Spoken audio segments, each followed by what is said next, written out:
Now take your partners for a gay gardens.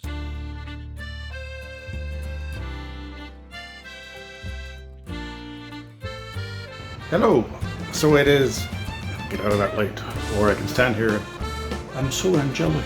Oh, look at the glow off my head. Yeah, right. Today we are back here, and I gotta get in there because all the water is run down the drip rock, and it's constantly wet. And with this humidity, nothing is drying. So I have to go into a bathroom. Just a tiny little bathroom, which will become part of our mudroom when we're done. We just didn't want to do this earlier. So this wall here has to be opened up on this side so I can access the wet drip rock on the other side. That's on the other side of these closets in the corner here. And if I don't do that, it'll never dry. So this is fun thing to do, especially in a working kitchen and a working bathroom, all because of not poor, but old copper wire that's just getting pinholes everywhere. So my aim will be is to eventually replace, not eventually, have that shut off. So it's good for now, but that goes into the bathroom upstairs, and that's the cold and hot water for a little pedestal sink that's been there for probably 40 years. So that now has to be replaced all the way with PEX. And I will replace it all the way to the two pipes that are going into the wall. But if I can get the wall open, then I'll go all the way into the basement with it, and then I won't have to worry about at least that part. And that's the part, the problem is that everything's behind walls. So whatever's open, I change, but I can't change what's in the walls until something happens, and then I do it out of emergency, not out of convenience, because it all is going to be replaced when I finish the bathroom upstairs, or two bathrooms upstairs, and this here will become our mudroom, and that'll be part of the store on the other side there. Not what we wanted to do this Saturday morning. So anyways, this is our journey with the house, and all we can do is laugh about it and now share it with everybody else. Talk to you later, or you'll maybe see me working, we'll see.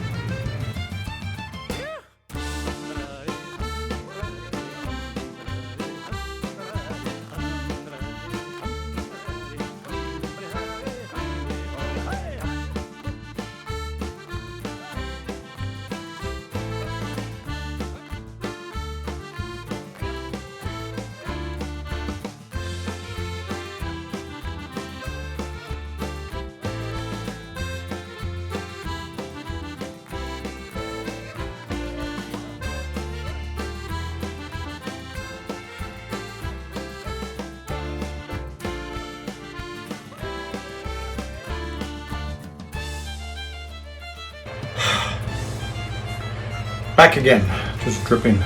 So, this drip rock wall is now gone. So this better. And you can see the copper piping there that goes from the basement up to the bathroom on the second floor, which now I can access. So I will be able to cut it, put PEX pipe in from the very source all the way to the bathroom upstairs. And then that's just temporary because I'm going to have to cut it above here and then move it to another space where we're going to be moving that. Actually, we're taking the pedestal out and putting in the vanity. Maybe not. Maybe we're just using the vanity. Depends on space up there, because you'll see when I start working in the bathrooms upstairs. Actually, I already have, but we've stopped it so we can work on the storefront. A lovely domino effect that drives Kathleen nuts. Then my tools are all over the place too, so I got tools there, I got tools there, tools there, tools there. Anyways, makes a good game of cash or hide and seek. Where are the tools? Anyways, that's it for today. I just let it dry up because you can see there's some wet patches still there. Not a whole heck of a lot for mold, so we're doing good. And that looks like really bad mold. No, that's concrete. They recycled the wood from everywhere in this house and used it in new spots. Well, very much like I'm doing, but they really did things on the cheap. And it shows, because all the problems in this house are basically from the 1950s and newer. The old stuff is still good, it's still solid. It's the new stuff that basically has a time limitation on it and it breaks down, like the copper pipe. Is PEX pipe any better? We'll find out in 50 years, or maybe I won't, but the next property owners will. So we'll see, but you can see the difference in the ceiling heights here. So what's hidden under this gyprock ceiling is that old original ceiling, or like I say, that looks like a door. So when we're done here,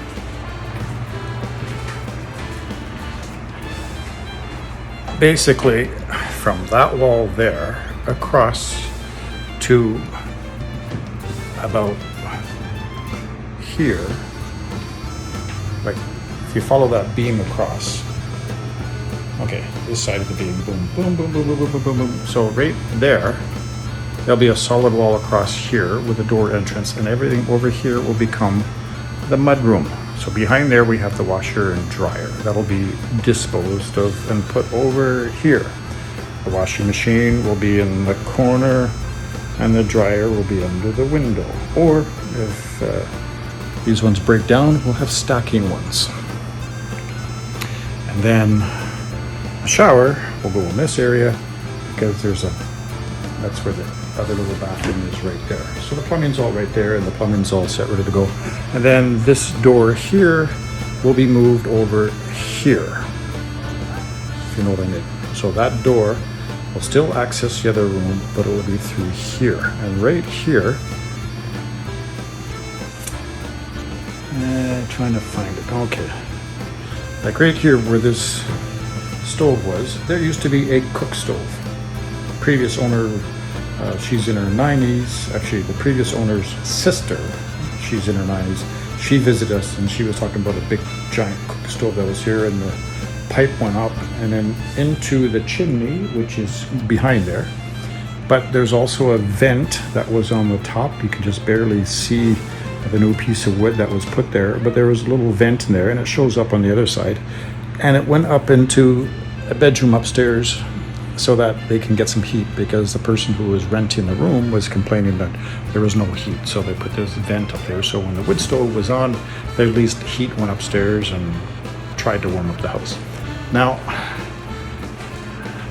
according to, well, when you look in behind the walls there, that's the pièce walls. That's the wood beam walls behind there, which reassures us there's no insulation behind here whatsoever.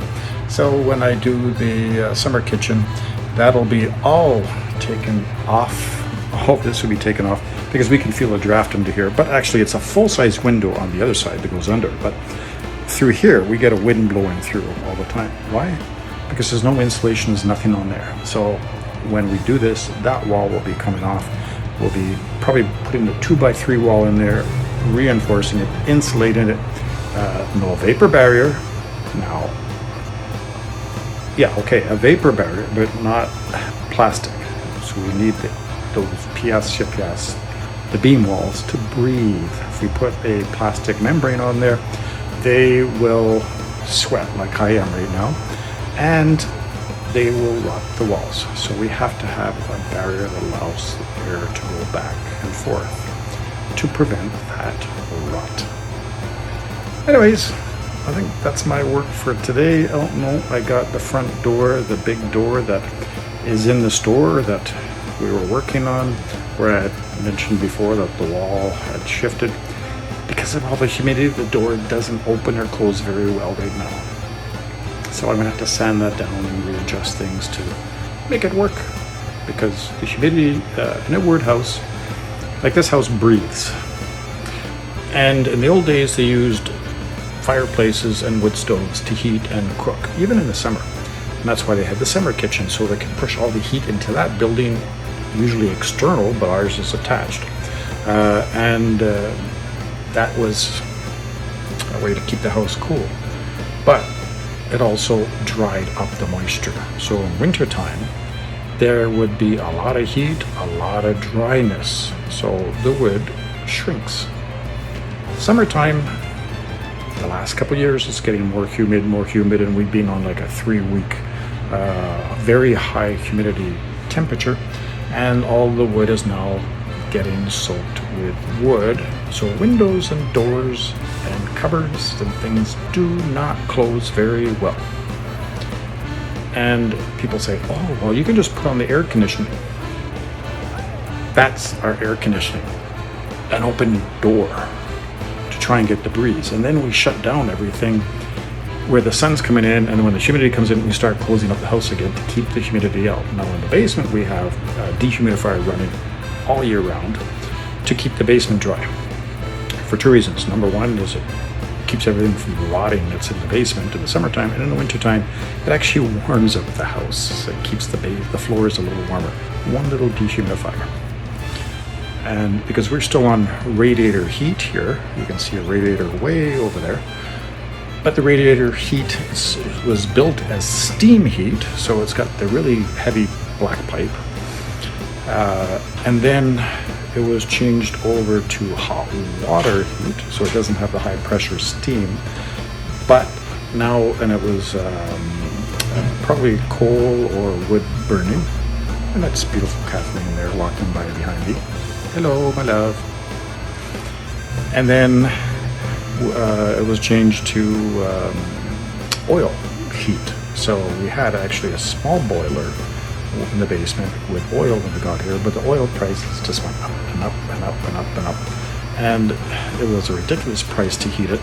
So, of course, the Quebec government is pushing electric heat, electric. So we went to electric on demand heat attached to the radiator system, which, okay, maybe in a small house would work really good. However, in this large house, there's lots of pipe, and then we added extra radiators into the basement to give it some warmth there, because if you've got a floor of heat coming up, that keeps things dry, but also heats the rest of the house. Where the old previous owner had a wood stove in the basement hooked up to the old chimney. And the old chimney was hooked up to the exhaust for the oil burner. So when we talked to her, have you ever cleaned it? No, I've never cleaned the chimney. It's like, as a former volunteer firefighter for 22 years, it's like, you know how many chimney fires I've been to? Do you know how many houses have burned down because of poor chimneys? And this chimney is the original stone chimney that's been replaced by some brick in the basement and at the main level, because they added a new fireplace there. But there's cracks in the chimney. So first thing I did is I pulled the fireplace out, or the wood stove out from the basement. And it's like, we will never use it. I closed it all up, cleaned it up, and then closed it all up. And it's like, all the creosote over the years, because it's all been wood burning, and then the oil from the oil burner, and you're going to throw a match in there or a flame in there, it's like, poof, and then the house is not here anymore. So I've got rid of that. I forget what I was talking about now.